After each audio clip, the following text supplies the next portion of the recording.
தமிழ்நாட்டில் பெண்களுக்கு பாதுகாப்பு மாநிலமாக தமிழ்நாடு இருக்கிறது என்று ஒரு பொய்யை மீண்டும் மீண்டும் சொல்லியிருக்கின்றார். இன்று காலையும் சொல்லியிருக்கின்றார்.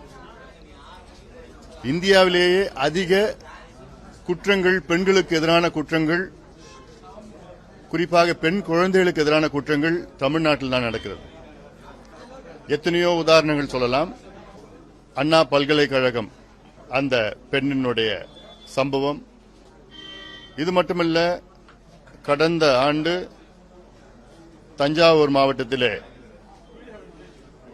ஒரு பெண், ராமேஸ்வரத்திலே ஒரு இளம் பெண் ஒரு பிரச்சனை. ஏன்னா அது உள்ள நான் போக விரும்பல. நான் கோயம்புத்தூர் விமான நிலையத்தில் அருகிலே ஒரு பெண்ணை 3 பேர் பாலியல் வன்கொடுமை செய்த சம்பவங்கள். கும்மிடிப்பூண்டி அருகில் அங்கே கிராமம் ஆரப்பாக்கம் கிராமத்திலே 8 வயது பெண் குழந்தை பாலியல் வன்கொடுமைகள்.